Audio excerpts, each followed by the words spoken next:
Beirut पर Israel का हवाई हमला भी लगातार जारी है। बीती रात बेरूत पर इजरायल के हमले में 6 लोगों की जान गई। इसका दावा इजरायल की तरफ से किया गया है। बेरूत पर लगातार हमले कर रहा है इजरायल और जो जानकारी सामने आ रही है, इजरायल लगातार ये हमले बढ़ा भी सकता है। बीती रात बेरूत पर इजरायल का ये बड़ा हमला रहा। पैदल सैनिक भी आपको तस्वीरों में दिख रहे हैं। लेबनान में ये इजरायली पैदल सैनिक बेरूत पर इस वक्त जुड़ गए हैं तमाम जानकारी के साथ। अशरफ, जिस तरीके से आप सुबह तस्वीरें भी दिखा रहे थे और आपकी एक रिपोर्ट भी हमने देखी, पूरे लेबनान में इस वक्त इजराइल के हमलों की दहशत है। लेकिन दूसरी तरफ एक और सच्चाई ये भी है कि जिस तरीके से इजराइल लगातार हमले कर रहा है, कहीं ना कहीं इजराइल की ये स्ट्रैटेजी है कि धीरे धीरे फेजेस में ये हमले किए जाएं। एक साथ मिसाइली हमलों से लेबनान को एक तरीके से संभलने का मौका भी मिल सकता है। लेकिन एक स्ट्रैटेजी है यहाँ पर इजराइल की जो दिख रही है। बिल्कुल पूरे स्ट्रेटजी है, प्लानिंग है। पहले था वो अब यहाँ पर बेरूत में वो कर रहा है। जिस तरह से गाजा में इजरायली फोर्सेस जो है किसी ठिकाने को निशाना बनाते थे, कुछ मिनट पहले वहां पर एक आदेश जारी करते थे कि फलानी बिल्डिंग को वो गिराने जा रहे हैं, सहायता पहुंचा रहा था। उसके हेडक्वार्टर जो कि इस्लामिक रिलीफ ट्रस्ट है, उसको निशाना बनाया गया है। उसमें जो स्टाफ था उस ट्रस्ट का 7 लोग उसके मारे गए हैं, 8 लोग घायल हैं।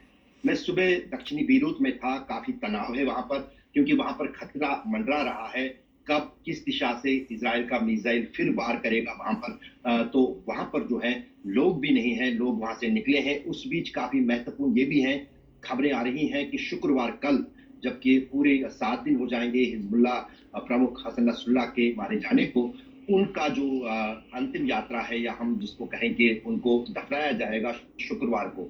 तो काफी स्थिति चिंता है।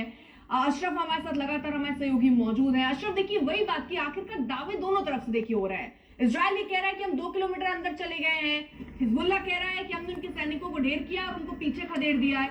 इस समय वस्तु स्थिति क्या है? अगर दक्षिणी लेबनान की बात की जाए अर्पिता, तो वहां पर पिछले 8 अक्टूबर 2023 से दोनों देशों के बीच में रॉकेटों का आदान प्रदान हो रहा था, एक दूसरे पर हमले हो रहे थे। लेकिन सोमवार को जब इजरायली सेना ने ये घोषणा की कि उन्होंने ग्राउंड इन्वेजन यानी जमीनी लड़ाई शुरू की और स्पेशल फोर्सेस उनके जो है दक्षिणी लेबनान में दाखिल हुए हैं, उसकी निंदा की है हिजबुल्लाह ने और कहा कि ऐसा नहीं हुआ।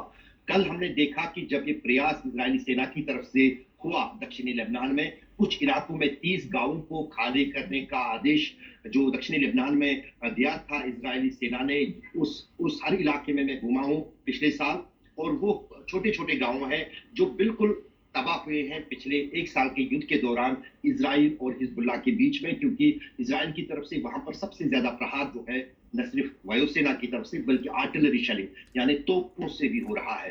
कल पहली टुकड़ी जो बड़ा डिवीजन वहां पर पिछले कई हफ्तों से तैयारी कर रहा है इजराइल ग्राउंड इन्वेजन की, पहली टुकड़ी जब दक्षिणी लेबनान में घुस रही थी, देखी है लेबनान के बेरूत में ग्राउंड जीरो पर उनकी मौजूदगी और जिस जगह इजराइल ने हमला किया वहां से उनकी ये ग्राउंड रिपोर्ट देखिए। पिछले शुक्र दिल्ली में 200 करोड़ की कोकेन पकड़े जाने के मामले में कांग्रेस के एक नेता का नाम आने पर बीजेपी ने बड़ा हमला किया। बीजेपी ने कहा कि कांग्रेस बताया कि ड्रग्स रैकेट से उसका क्या कनेक्शन है। इस वक्त बीजेपी की तरफ से प्रेस कॉन्फ्रेंस चला, सीधे आपको ले चलते हैं। ब्रेक के लिए presented by